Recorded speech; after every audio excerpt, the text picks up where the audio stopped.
A internet está cheia de conselhos, de hábitos para ficar rico ou de hábitos para melhorar a sua vida que na verdade não funcionam. Poupe R$300 por mês por 45 anos. O negócio é acordar às 5 horas da manhã e tomar um banho gelado. O segredo é criar 9 fontes de renda passiva. Enfim, tá, eu particularmente não fiz nada disso e mesmo assim eu deixei de ser lá atrás um cara frustrado, de mal com a vida e quebrado, sem grana, para me transformar hoje em quem eu sou, uma pessoa bastante feliz, muito satisfeito aí com a vida e com um patrimônio milionário. E se eu conseguir construir uma vida rica nos últimos anos, eu tenho certeza que um dos fatores mais importantes foram os hábitos que eu desenvolvi nessa jornada e nesse vídeo aqui eu vou compartilhar contigo 21 diferentes hábitos. Hábitos que me fizeram rico e que, se aplicados, podem fazer com que sua vida melhore bastante. E é óbvio, eu não quero você sair aqui seguindo 21 novos hábitos. Mas se você pegar 1, 2, 3 desses hábitos, implementar na sua vida, eles funcionarem, que nem funcionaram para mim, eu já fico muito satisfeito. E você com certeza também sai ganhando com isso. Quero começar aqui então com uma série de hábitos para ganhar mais dinheiro. O primeiro deles é aprender a aprender. Para mim é bem claro que ganhar dinheiro é sobre gerar mais valor para mais pessoas e quanto maior for o valor que você conseguir gerar, maior a quantidade de pessoas que você impactar diretamente ou indiretamente, mais dinheiro você vai ganhar, mais rico você vai ser. E para gerar mais valor para mais pessoas, você tem que ser muito bom no que você faz. E além disso, conseguir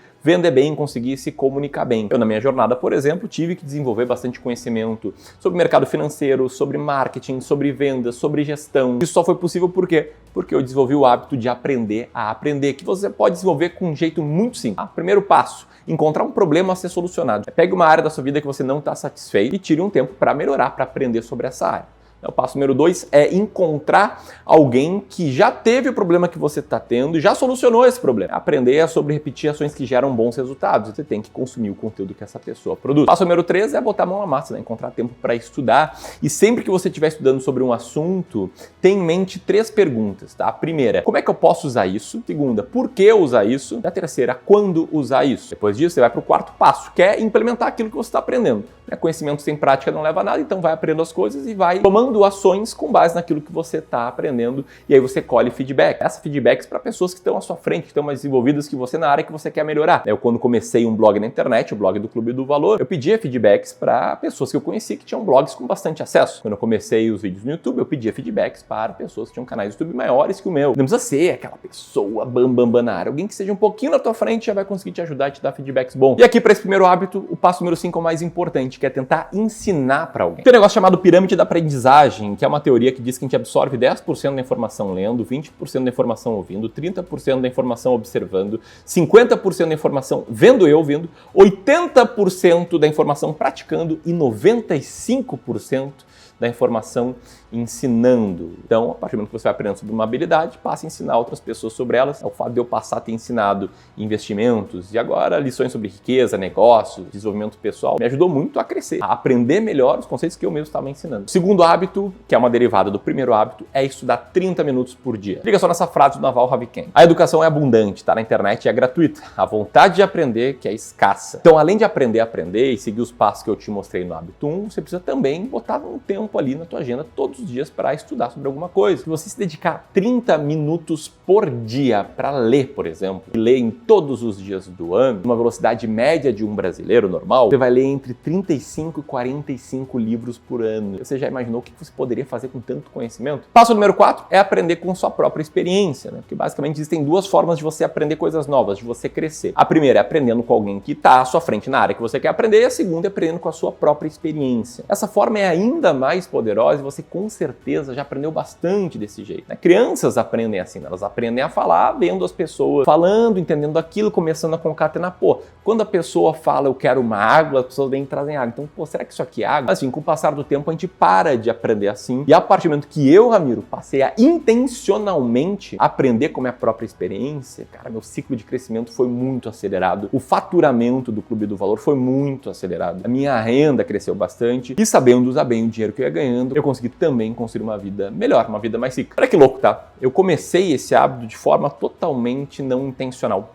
No dia 10 de novembro de 2020, quando eu fiz 28 anos de idade, Era uma época que eu estava extremamente estressado, tava trabalhando pra caramba, fazia 2 lives por dia no Instagram, postava um monte de vídeo no YouTube. Eu tinha um monte de função ao mesmo tempo, então eu trabalhava 12, 13, 14 horas por dia, praticamente todos os finais de semana do ano. E aí, no dia que eu fiz 28 anos, eu abri um documento no Notion e comecei a escrever sobre o que estava na minha cabeça. O que me fazia feliz, o que me trazia energia, o que me fazia triste, o que estava me preocupando. E eu criei, então, um journal. Um journal é um jeito chique de falar diário. E aí, de lá pra cá, a cada 15 dias mais ou menos, eu abro um documento, saio escrevendo livremente o que está na minha mente. E também, de tempos em tempos, eu abro o meu arquivo de diário e começo a ler coisas que eu escrevi no passado. E essa prática me fez passar a aprender com a minha própria experiência, a entender o que eu estava fazendo que dava certo, que aumentava a minha energia, que aumentava a minha renda, o que eu estava fazendo que dava errado, que tirava a minha energia, que me deixava mais triste, o que me gerava ansiedade, o que funcionava para mim e, enfim, fui começando a desenvolver um bom nível de autoconhecimento que teve vários frutos positivos para minha vida. Não só me fez ganhar mais dinheiro, mas também me deixou muito mais tranquilo. E de lá para cá, esse processo funcionou tão bem que eu criei um processo chamado de revisão semanal. Então, toda segunda-feira, a primeira coisa que eu faço de trabalho é abrir um documento e responder as seguintes perguntas. Qual foi o meu humor predominante durante a última semana? Quais foram as minhas principais vitórias? Do que eu fiquei orgulhoso? Quais foram as melhores memórias em várias áreas da minha vida? O que não funcionou e foi um fracasso? E o que eu posso melhorar para a semana que vem? O que me deu energia? Quais pessoas, quais lugares, quais hábitos, quais tarefas, experiências me deram energia? Também o que me tirou energia? O que eu vou tentar fazer mais na próxima semana e para o que eu preciso encontrar tempo, ou seja, botar tempo ali na minha agenda intencionalmente para fazer. O que eu vou fazer menos na próxima semana, o que eu deveria ter dito não na semana que se passou e o que a semana me espera, o que me empolga, o que eu estou pensando sobre, o que eu estou incerto, ansioso. E enfim, isso me fez não só ganhar mais dinheiro, como ser muito mais feliz. O quarto hábito é mais ou menos parecido com esse, que é definir objetivos por escrito. Colocar metas no papel mudou a minha vida e tem um poder impressionante. A primeira vez que eu criei um objetivo financeiro foi um que eu enquadrei. Eu vou lá pegar meu objetivo financeiro para te mostrar.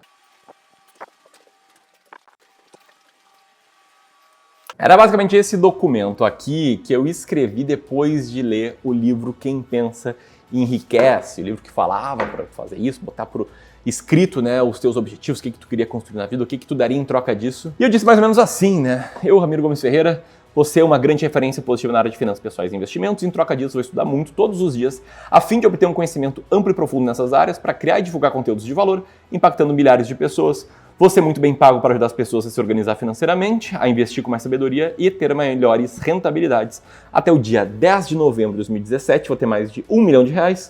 E até o dia 10 de novembro de 2032, mais do que 10 milhões de reais, corrigido pela inflação do período, ou seja, mais ou menos uns 13 milhões de reais a dinheiro de hoje. E eu li esse texto sempre quando acordava e sempre antes de dormir por muitos meses. Eu até decorei esse texto numa época. E ter esse objetivo me ajudou bastante, tanto em questão de motivação, quanto em questão de ter um norte claro do que fazer e para onde ir.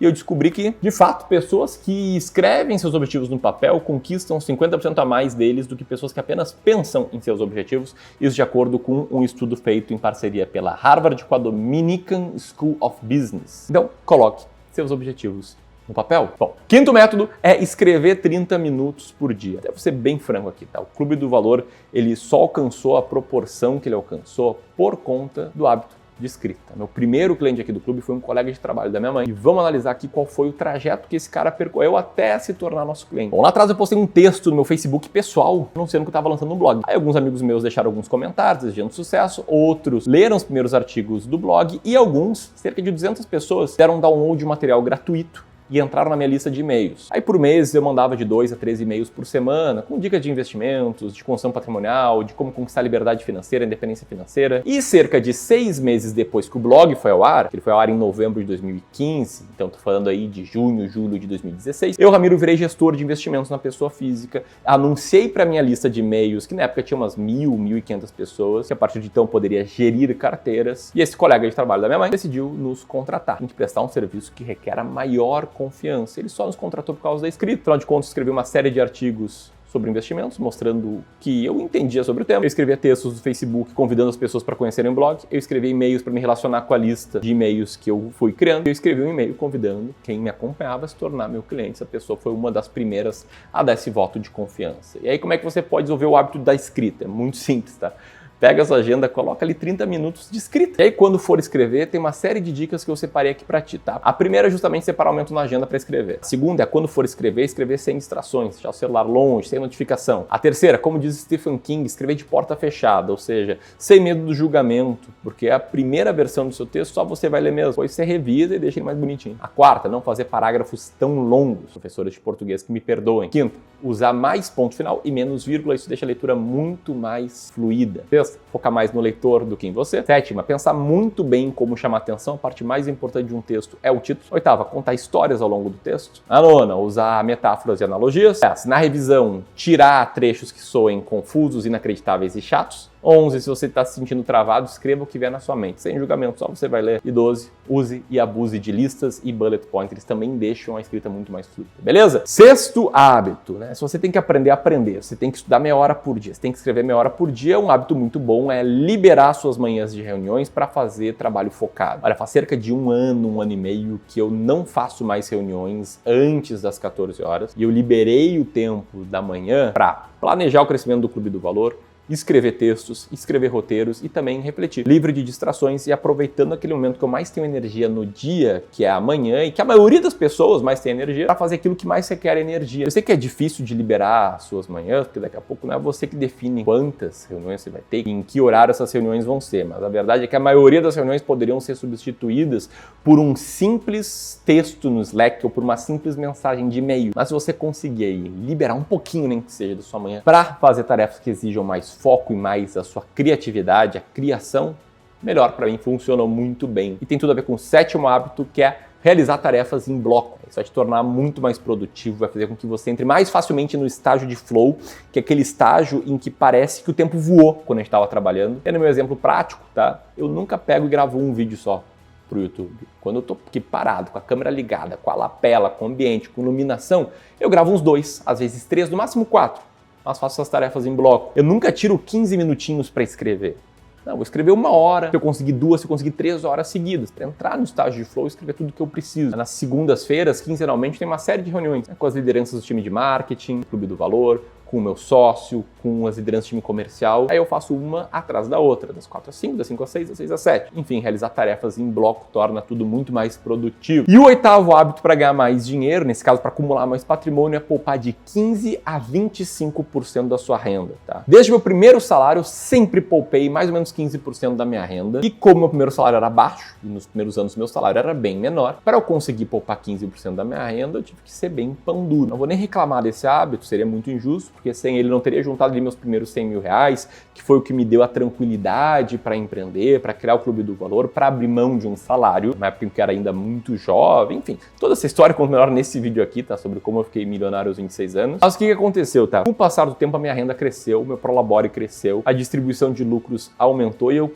continuava poupando o máximo que dava, até eu colocar um limite. Eu vou poupar até 25% da minha renda e isso vai me obrigar a gastar mais para montar minha casa, como você está vendo aqui, eu estou gravando esse vídeo de casa, a poder viajar mais, a poder ir em restaurantes melhores, enfim, minha qualidade de vida melhorou bastante. Hoje eu poupo cerca de 25% da minha renda. Eu vou falar mais sobre isso depois, porque agora eu quero falar sobre os hábitos para você ter mais tempo, né? O tempo é o seu ativo mais valioso que existe, ele vale muito mais que dinheiro. Nosso nono hábito desse vídeo é você ter uma agenda. Em se tratando de gestão do tempo, o hábito mais básico é o hábito de ter uma agenda. Pode ser física, pode ser digital, mas a verdade é que você precisa ter uma agenda. Uma agenda para o seu tempo é como o Waze é para um carro numa viagem para um estado que tu não conhece. A sua agenda serve para a gestão do tempo mais ou menos dessa forma. E, cara, colocar tudo na minha agenda, a hora que eu tenho para começar o dia, a hora que eu tenho para baixar a cabeça e escrever roteiros como esse, a hora que eu tenho para gravar conteúdos curtos, para almoçar, seja com meus colegas de trabalho, seja com a minha família, enfim, tá tudo lá na minha agenda, tá? Não é apenas para as tarefas, ali que eu bloqueio tempo para cumprir outros hábitos, como o tempo de trabalho profundo de manhã, como eu mostrei no hábito 6, quando tem o momento de estudo e escrita, como eu mostrei nos hábitos 2 e 5 desse vídeo, beleza? 10º hábito é planejar como será cada dia da semana. Daí toda segunda-feira eu abro um documento mais ou menos como esse, em que eu vou preenchendo ali embaixo do título de cada dia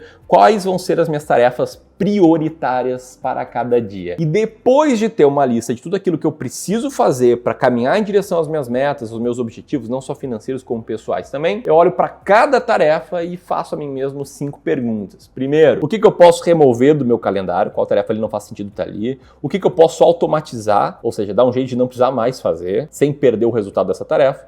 O que eu posso delegar para outras pessoas? Tem algo que não seja importante? Aqui entra a matriz de Eisenhower, que eu vou te explicar no próximo vídeo desse canal, que é como eu gerencio o meu tempo. 5. O que eu vou estudar? Então, o objetivo aqui é refletir para mim o que é prioridade, o que é importante e como é que eu vou me desenvolver ao longo de uma semana. E vamos lá para o 11º hábito que me tornou rico e mais feliz, com muito mais tempo livre, melhorou muito a minha vida, que foi o hábito de aprender a dizer não. Josh Billings disse que metade dos problemas da vida decorrem da gente dizer sim depressa demais e não dizer não cedo o bastante. E assim, para ter tempo e para ter uma vida mais feliz, esse é um dos hábitos mais simples que existem. Simples, mas não é fácil, porque dizer não é um comportamento aprovado pela sociedade. Tem muita gente que fica ofendida quando ouve um não de você. E é difícil a gente chegar naquele estágio em que a gente passa a estar se lixando porque que os outros pensam da gente, que é algo muito importante para a gente ser mais feliz, mas ainda assim não é trivial. Além disso, é natural do ser humano ter aquele negócio chamado de FOMO, né? Fear of Missing Out, medo de perder a oportunidade. E a gente acha muitas vezes que dizer não para uma suposta oportunidade vai salvar a nossa vida. Só que se você diz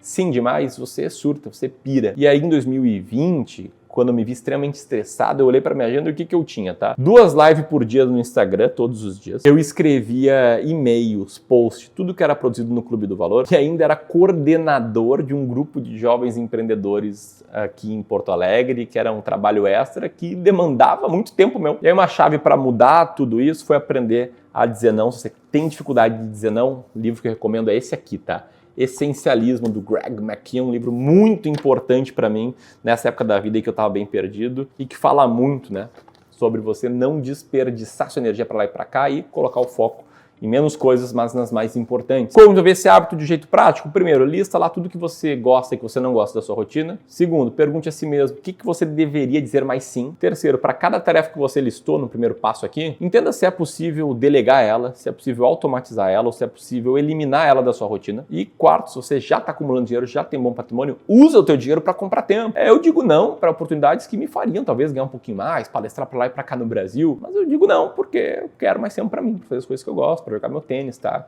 Com meus sobrinhos, meus afilhados, minha noiva, minha família, meus amigos, enfim. Eu digo muito não, na verdade, sou um cara até meio chato com isso, mas esse hábito foi muito importante para mim. Tão importante quanto o hábito número 12, que é focar no 80-20 das coisas. Um dos maiores erros que você comete no seu trabalho ou empreendendo é confundir estar ocupado com ser produtivo. Isso é uma cagada gigantesca. Quantas vezes você já se pegou focado ali no trabalho, numa tarefa super difícil, que no limite, quando você para refletir, você vê que, cara, nem geraria tanto resultado assim. Ou ainda na sua vida pessoal. Quantas vezes você já se pegou ali no ambiente familiar, com a tua família, com as pessoas que tu gosta, eventualmente com teus filhos, com teus pais, e em vez de estar aproveitando aquele momento, tá lá rolando o feed do Instagram, vendo um monte de post porcaria. Enfim, é aí que entra a regra do 80-20 ou o princípio de Pareto, que diz basicamente que 20% das causas geram 80% dos resultados, ou seja, há 20% de coisas importantes, e não mais do que isso. Exemplo, 80% das vendas de uma empresa vem de 20% dos produtos e 80% dos acidentes de trânsito são causados por 20% dos motoristas. Enfim, entenda que apenas 20% das coisas realmente importam e coloque energia nela. Foi entender isso que me fez sair daquela loucura de um monte de lives no Instagram. Foi entender isso que nos fez aqui no Clube do Valor colocar um patrimônio mínimo para a pessoa se tornar nossa cliente de R$500 mil para investir. A gente percebeu que estes clientes tinham melhores resultados, ficavam conosco por mais tempo e conseguiam aproveitar mais o nosso serviço em relação àqueles que tinham um patrimônio menor do que 500 mil, em que nosso serviço acabava se tornando um pouco caro, a gente não agregava tanto valor assim para essas pessoas. Então, quando a gente cortou essa base, a gente passou a crescer muito mais em clientes com patrimônio maior e a prestar um serviço ainda melhor, famoso 80-20, e enfim, várias áreas da minha vida eu fiz isso. Hábito número 13. Definir um valor para sua hora e levar esse valor em consideração. Sempre considere seu tempo em cada decisão. Defina o valor da sua hora. E se você for fazer algo que vai te custar mais do que a sua hora, delegue ou não faça. Todo mundo escuta que tempo vale mais do que dinheiro, mas nem todo mundo vive isso. E eu digo porque eu fico assim muito surpreso quando eu vejo algum parente, algum amigo meu que tem uma boa renda, mas que eventualmente perde, sei lá, 2 horas num dia numa função de devolver um produto relativamente barato, tipo de uns R$100, que ela comprou na internet que veio errado. A pessoa vai lá, entra em contato com o vendedor, entra em contato com a plataforma, vai no correio, compra uma caixinha para devolver, devolve, fica esperando a entrega do produto certo, e quando vê, a pessoa botou 2 horas nessa tarefa, dizendo que, se eu gastei 2 horas para ver um produto de R$100, a minha hora vale R$50. E nesse caso, eu vi isso de pessoas que tem uma hora que vale muito mais do que isso. Enfim, é muito importante você definir o valor da sua hora e levar isso em consideração. Você pode fazer isso de 2 formas, tá? A primeira é do jeito literal. Aí você tem que somar a sua renda nos últimos 12 meses, dividir essa renda por 52, porque um ano tem 52 semanas, e depois dividir por 40, porque uma semana tem 40 horas úteis, aí você vai entender qual é o valor da sua hora de trabalho. E a segunda forma, que é que o Naval ensina no livro dele, aliás, outro livrão, o Almanaque do Naval Ravikant, talvez o melhor livro que eu já li na minha vida, é de você definir o valor da sua hora de forma aspiracional. Pensar assim, dane-se, minha hora vale R$3.000. E aí você para de perder tempo e energia com coisas que não vão agregar tanto na sua vida. Enfim, tá? Aqui não é pra ser um robô, não ser um cara que não faz nada porque vale menos que a hora, mas sim você parar de fazer aquilo que você não gosta, não tem porquê, você não precisaria fazer por causa do dinheiro que você tanto se importa pra ganhar, tanto se esforça pra ganhar. Hábito número 14. Desenvolver o músculo da paciência. Algumas coisas levam tempo. Não dá para gerar um bebê em um mês, engravidando 9 mulheres, disse Warren Buffett. E a paciência basicamente é uma das virtudes mais importantes que existem e também uma das mais difíceis de ser desenvolvida. E eu, Ramiro, travo uma batalha interna gigantesca de paciência. Por quê? Porque um dos meus 4 valores, estão na minha carta de valores pessoais de vida, é o valor de crescimento. Eu sou apaixonado pela ideia de me ver melhorando, me ver evoluindo, de aprender, de ensinar. Porra, isso, cara, me deixa muito feliz. Crescer me faz bem, me faz feliz. Só que eu tenho outro valor desses 4, que é o valor de tranquilidade, que muitas vezes são valores antagônicos. Por quê? Primeiro, porque ninguém cresce rápido. O Messi já falou, né? Levei 17 anos e 117 dias para ter sucesso da noite para o dia. Bons resultados, eles não acontecem da noite para o dia. E é necessário muito trabalho duro, muito trabalho inteligente, muita consistência para ficar bom em qualquer habilidade para ter bons resultados. E se você quer crescer muito, isso gera estresse. Estresse tira tranquilidade. Estresse é o oposto de tranquilidade. Enfim, tá? Eu venci, pelo menos estou vencendo essa batalha. Até o ano passado eu fazia uma série de coisas, né, para me tornar mais paciente, como, imaginar como é que vai ser minha vida em 5, 10, 15, 20 anos. Lembrar do efeito dos juros compostos, que aí atuam nas principais áreas da vida, né, em carreira, relacionamentos, felicidade, etc. Ou ainda respirar fundo quando eu estivesse mais estressado e repetir para mim mesmo que nada de bom acontece rápido. Mas, enfim, foi vendo um vídeo do Alex Hormozi que minha mente explodiu. Ele falava mais ou menos assim, tá? Eu não encontrei esse vídeo aqui pra mostrar. Ele falava mais ou menos assim: sempre que você estiver fazendo alguma coisa, você tá sendo paciente com tudo mais que você não tá fazendo. Por isso, você precisa ter um plano para saber o que fazer durante a espera. Isso transforma o período de espera em algo produtivo. A chave não é usar a sua força de vontade para resistir, mas sim para você se distrair e se manter ocupado para ignorar a tentação do desejo do imediatismo. Ele ainda citou nesse vídeo que aquelas crianças que fizeram o famoso teste do marshmallow, aquelas que venceram o teste, conseguiram ser pacientes, elas não ficaram olhando pro marshmallow que elas, em tese, não poderiam comer. Nesse teste, as crianças poderiam ou comer um marshmallow na hora ou esperar meia hora e comer 2. Só que elas ficavam num quarto sendo filmadas com um marshmallow na frente delas. Meio que sacanagem. Mas o ponto é, as que venceram, as que conseguiram ficar meia hora sem comer o tal marshmallow, elas botavam ele no bolso, ficavam cantando, ficavam caminhando pela sala.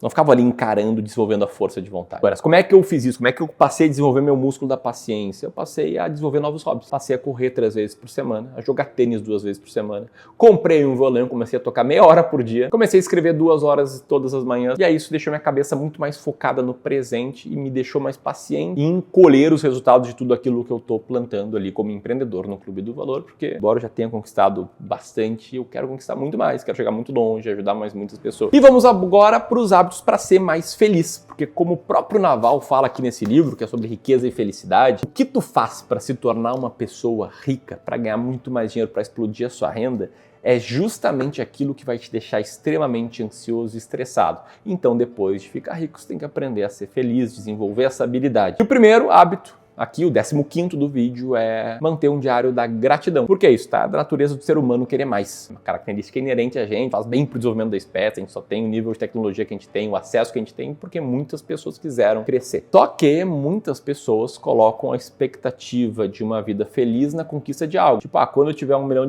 eu vou ser feliz, quando eu tiver 10 milhões de reais eu vou ser feliz, quando eu tiver 100 milhões de reais eu vou ser feliz, ou quando eu me casar eu vou ser feliz, quando eu tiver um filho eu vou ser feliz. E quando elas fazem isso, elas estão transformando o desejo num um contrato com elas mesmas, em que elas estão assinando um contrato que elas vão ser infelizes até conquistarem o seu principal objetivo. E aí o antídoto para você não sofrer pelos desejos que você tem, pelas coisas que você ainda não conquistou, é ser grato por aquilo que está na tua mão. Já faz 8 anos que eu uso esse aplicativo, 5 Minute Journal. Sei que ele tem aí para iPhone, imagino que tenha para Android.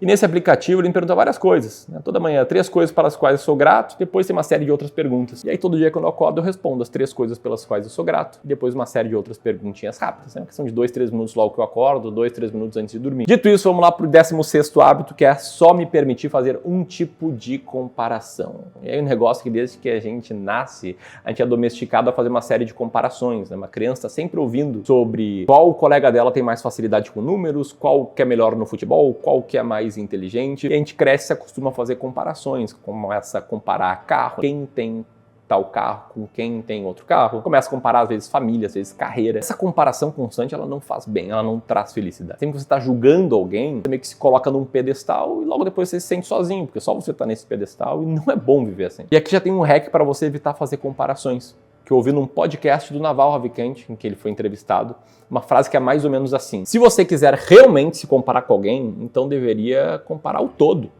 Pegar tudo que essa pessoa tem, de bom e de ruim. É imaginar ser essa pessoa e não ser você.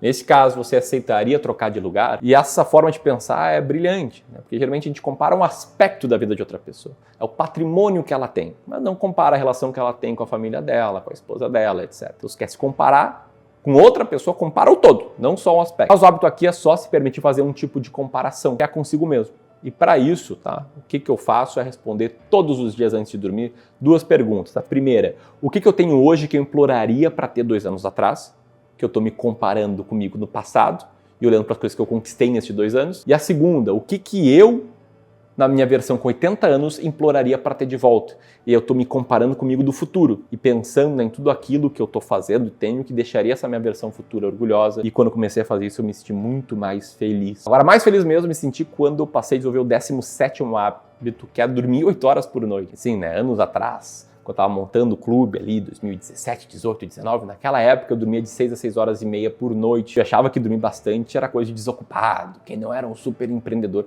Foi uma postura super arrogante, diga-se de passagem. Mas com o passar do tempo, até hoje, foi uma palestra da Marta Gabrielli, falando sobre a importância de tu ter um equilíbrio, dormir um pouquinho mais e tal. Eu passei a dormir 7 horas por noite e já percebi uma certa evolução, né? Eu melhorei. Eis que eu me mudei, né, para cá onde eu moro hoje. Comecei a morar com a minha noiva, que dormia mais cedo do que eu.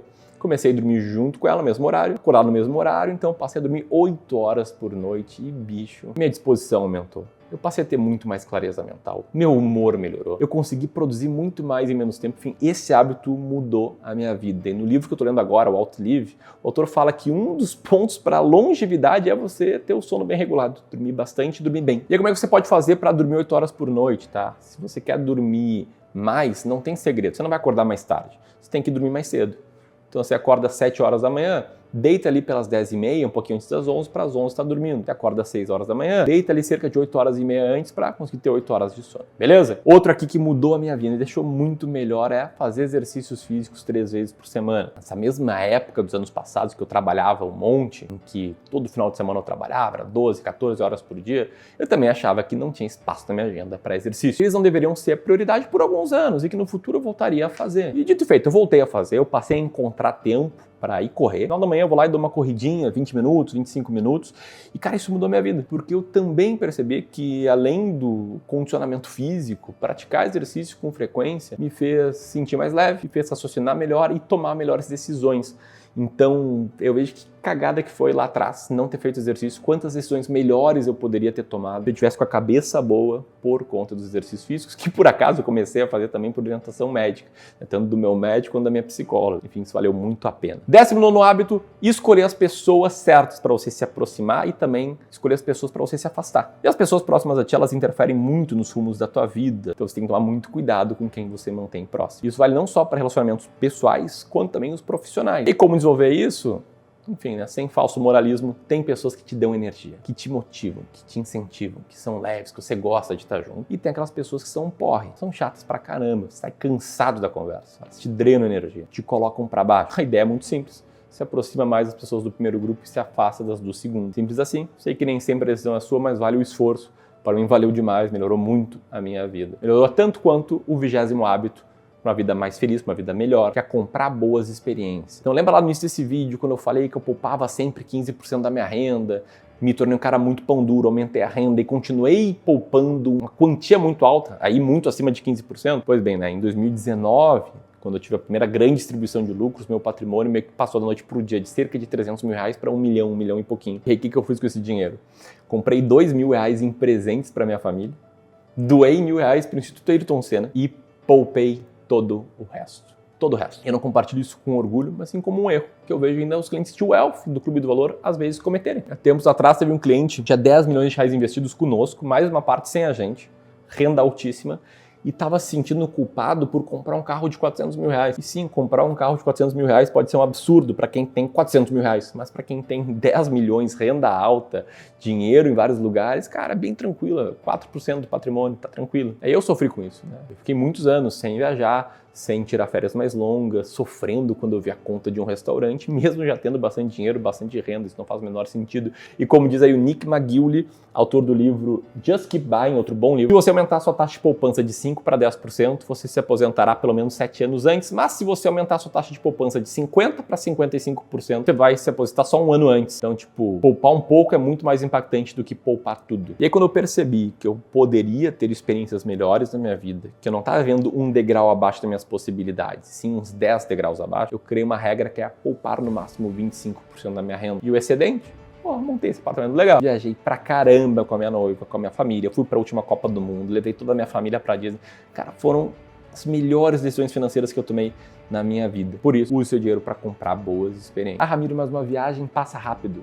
Passa rápido, mas as memórias ficam para sempre contigo, beleza? E o nosso 21º hábito é o de manter a sua cabeça onde os pés estão. E aí daqui a pouco a minha afilhada vai completar 5 anos. Quando ela nasceu, ela mudou a minha vida. De forma presunçosa eu achava, né, que ia ser um modelo de aprendizado para ela. Eu queria ser um modelo, quero até hoje, mas na prática possivelmente eu aprendi mais com ela do que ela comigo. As crianças, no meu caso, né, os meus afilhados, sobrinhos, me ensinaram muito sobre amor, sobre família, sobre leveza, sobre outros temas, mas o principal aprendizado é sobre estar presente. Cara, eu vejo as crianças e elas estão sempre presentes. Elas estão sempre com a cabeça onde os pés estão.